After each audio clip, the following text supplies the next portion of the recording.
Well, good morning, everybody. Welcome to another edition of Adult Sunday School with the Goldendale Church of the Nazarene. Today is October 11th, 2020. We are really moving quickly through the month of October. I can hardly even believe it. But we have been on the Ten Commandments now for quite some time, and we are up to the fourth commandment today. So why don't we go ahead, put me in the corner. There's a lot of scripture that we have to look at today, so I think I'm going to keep my remarks pretty sparse comparatively. We'll leave you with more things just to think about. The lesson book, if you have it, this lesson begins on page 24. Let's go on ahead and get started through the stuff that we're going to look at today. Okay, so first we're going to do this connect to my experience, which are just some questions to get you thinking. And I just want you to be thinking back to your childhood, especially if you're over, say, 50 years old. You probably remember things being quite different on Sundays here in America, at least. Things being closed, things not being allowed to happen, beer being, not that it mattered to most of us, but alcohol wasn't usually sold on Sunday. There were a lot of things that just didn't happen. And one of the big things, of course, was Sunday was a day for church and worship, and most sporting events and entertainments of various kinds did not take place on Sunday. That was back then. I don't really have to tell you how things have changed now. We really are in a time in our history where there's not a lot of difference in the world between Sunday and the rest of the week, which is rather unfortunate from the point of view of not just Christianity, but God and how He saw the Sabbath, what He intended for it. And I think as we go through this today, we're going to talk a little about that. Now remember that my focus in these lessons is always on God's character and our relationship with God. So looking at the Ten Commandments, we are not looking at a list of rules. We're looking at what is God telling us about Himself and about His desire for a relationship with His people. So I'm just going to let you think about things that you might or might not choose to do on the Sabbath, whether you, other than going to church, whether there are other ways that you mark the Sabbath, things that you yourself either do particularly on the Sabbath or don't do particularly on the Sabbath. So you need to answer that question for yourself. But in the meantime, we're going to start ahead because, like I said, we have a lot of scripture to look at today. The first passage we're going to look at is Exodus 20, verses 8 through 11, which is the fourth commandment. And I wanted just to point out that while your lesson book uses the New International Version, the NIV, I've chosen this time just to use the New Living Translation. Not because I'm saying that it's any better really than other translations, but it is very readable, and I think sometimes it helps, especially in situations like this where no one can really raise their hand and ask for clarity if they don't understand something. So let's go ahead and start. I'll read this out loud for us, beginning in verse 8. And this is God speaking through Moses. Remember to observe the Sabbath day by keeping it holy. You have 6 days each week for your ordinary work, but the seventh day is a Sabbath day of rest, dedicated to the Lord your God. On that day, no one in your household may do any work. This includes you, your sons and daughters, your male and female servants, your livestock, and any foreigners living among you. For in 6 days the Lord made the heavens, the earth, the sea, and everything in them, but on the seventh day He rested. That is why the Lord blessed the Sabbath day and set it apart as holy. Now, I think if you read this carefully, you can see that what God is saying here is that He wants to set up a pattern.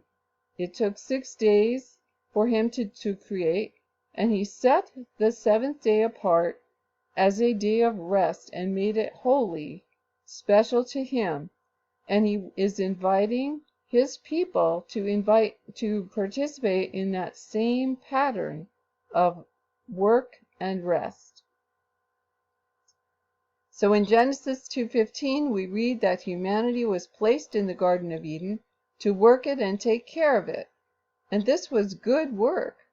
Can you even imagine that? It's work in which nothing really went wrong particularly. There were no insects eating the leaves. There was plenty of good soil, and anything that they needed to do, they got it done, and there wasn't a lot of frustration. In fact, there wasn't any frustration. Can you even imagine that? I have to say I can't. Being made in the image of God, humanity was also meant to participate in God's rest.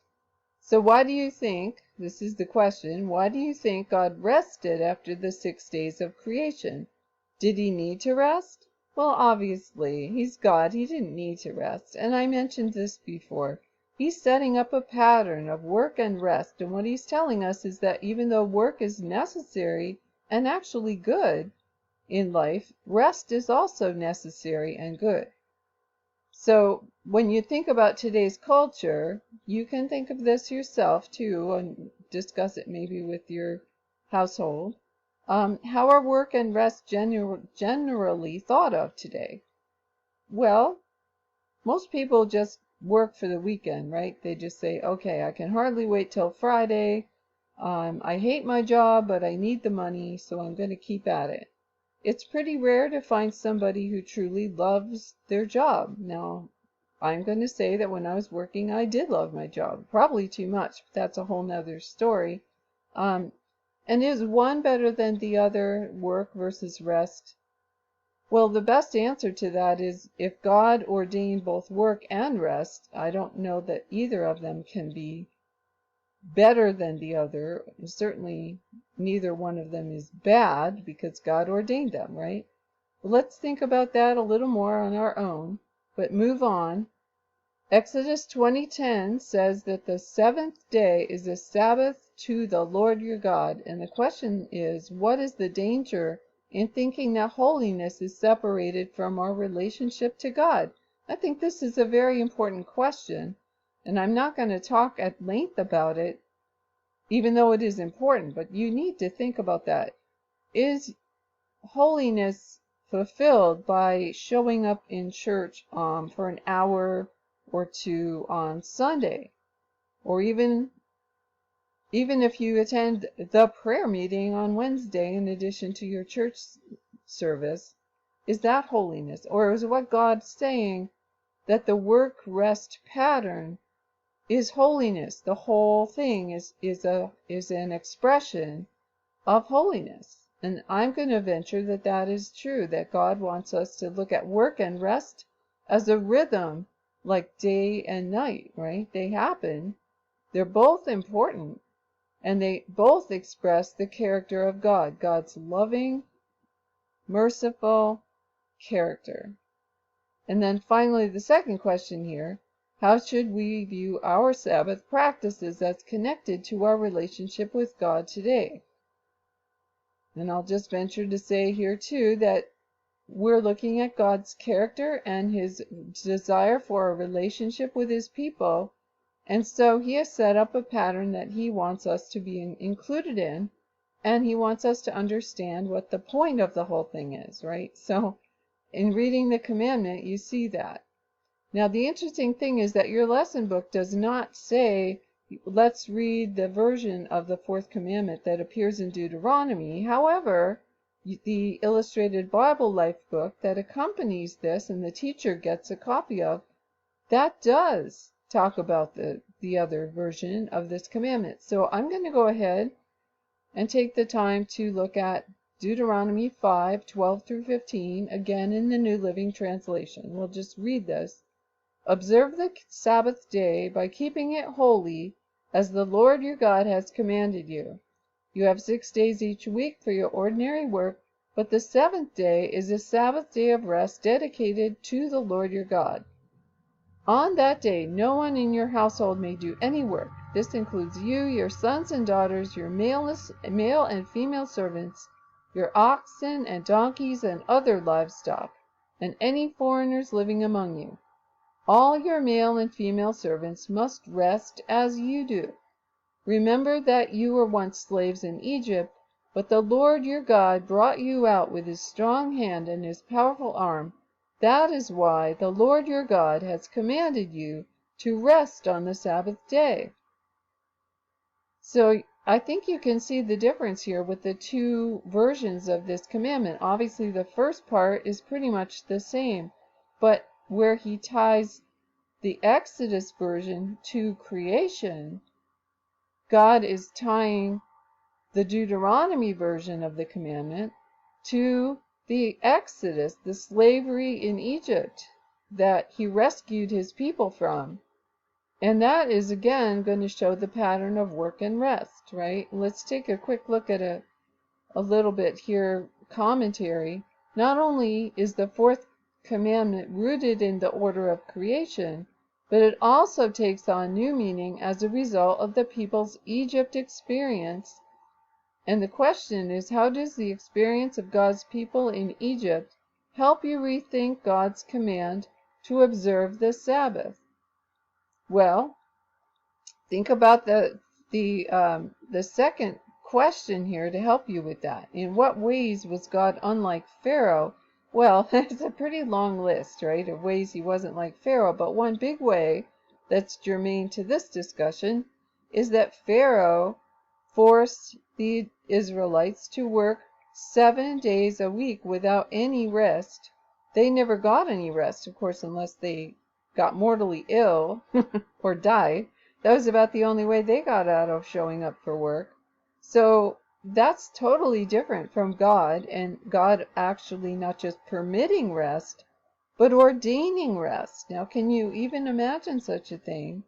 With most of the human employers over time, they've been much more interested in productivity, which means time working, right? The idea that rest is just as important to our productivity as the work itself is a fairly new idea, or it seems to be being talked about more now. Now let's go ahead and look at the New Testament and what Jesus has to say about the Sabbath, because I think this brings it into more modern times, or at least in our way of thinking for Christians. What is the Sabbath really all about?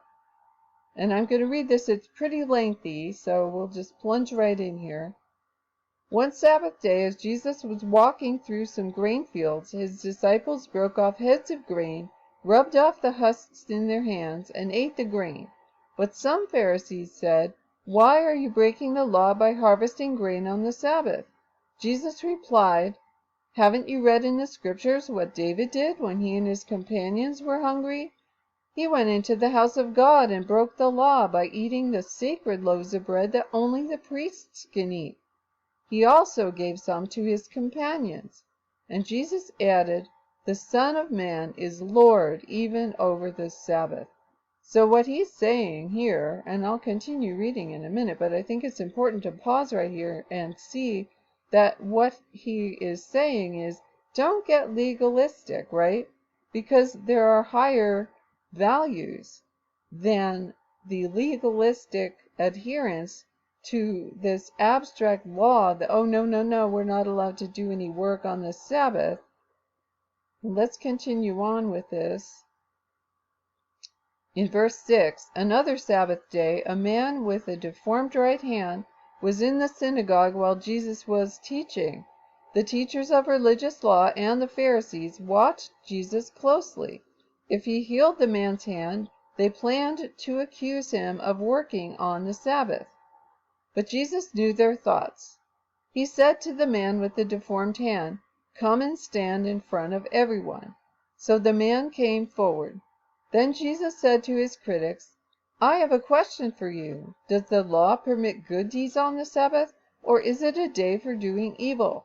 Is this a day to save life or to destroy it?" He looked around at them one by one, and then said to the man, "Hold out your hand." So the man held out his hand, and it was restored. At this, the enemies of Jesus were wild with rage and began to discuss what to do with him. All right, I think this is pretty clear what Jesus is saying, and this is only one example of Jesus healing on the Sabbath almost as a poke at the Pharisees, because they have been thinking that you aren't allowed to heal on the Sabbath because that's work and you're not allowed to work, right? What they're doing is putting the value on keeping the rule over helping and ministering to somebody who needs something. How can we possibly do that? What character would God have if that's what he valued more? That we keep a rule, slavishly keep to a rule, rather than help someone who was in need. And this man who had a deformed right hand, well, it wasn't just an unattractive thing or whatever. Back in those days, if you didn't have two capable hands, you really weren't able to do a lot of work. And if you couldn't work, how could you support your family?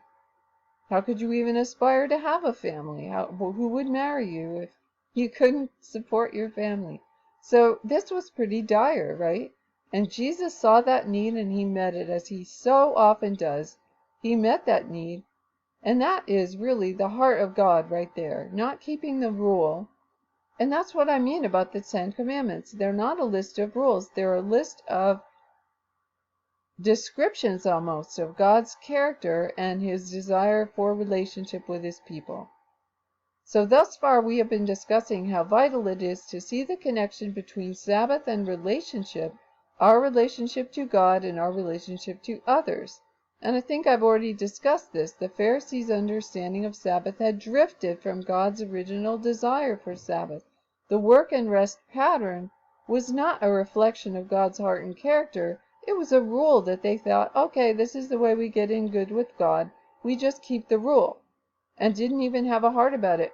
What the part of the passage we read that really is almost frightening to me is that they were wild with rage that Jesus had violated this rule. This is totally the opposite, right? Totally the opposite of what God's heart was in this whole situation. So did Jesus tell us something new about the Sabbath, or did he point back to God's original desire, or both? And I think you could clearly see here that he did both.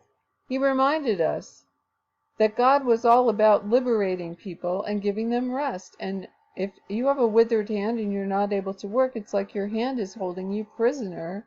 And Jesus healed that man and liberated him from his disability. And as you read the Gospels, you'll probably see that multiple times where Jesus liberates someone who has been held captive, essentially, enslaved to a disability that keeps them from participating in society.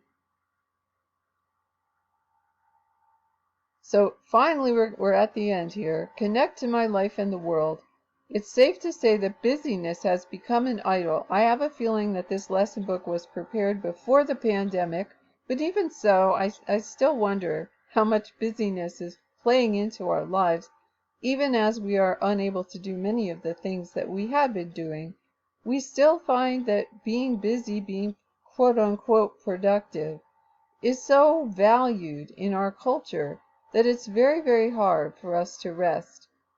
Even though the pandemic, in a way, in a weird kind of way, is an opportunity for us to rest, are we actually resting at all?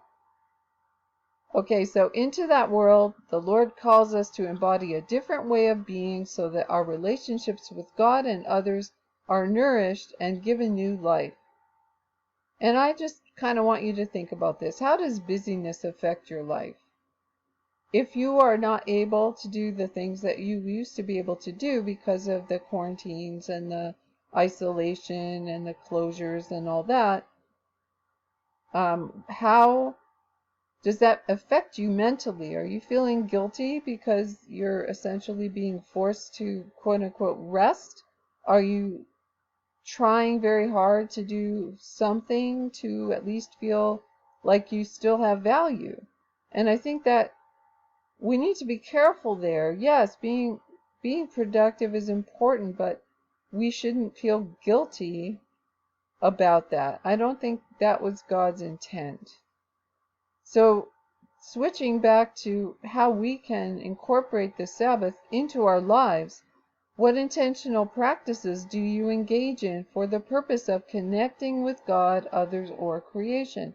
And I like how that kind of covers the full gamut, right? On a rest, a Sabbath, how do you use that time to connect with God, to connect with others, and connect with creation? Perhaps if you take your family on a walk through a park or someplace in nature, all of a sudden, yeah, you have a chance to do some connecting. That maybe in our working world, we just sort of lose track of. Even when we're not working, right? We're usually glued to our cell phone screens or our computers or the television or whatever. And that's not really connecting with anybody. So just think about that. And then finally, what is one thing that you can do that will help you connect with God and others? And this is obviously highly individual. And it has to be something you truly find restful. For some of us, just sitting quietly is restful. For others of us, it is not restful. So there has to be some other way that would be rest for us. But the key is to find that thing and to find a way to connect not just with God, but with other people, to be doing the kind of ministry to others that God would have us do. And I'm just I'm feeling kind of rushed, I'm sorry, but I don't want these things to get to be too long. I know that it's hard to sit through a talking head and all that, but I appreciate that you spent this time with me, and I hope that you all have a blessed day and a blessed week, and I will looking forward to seeing you again next Sunday.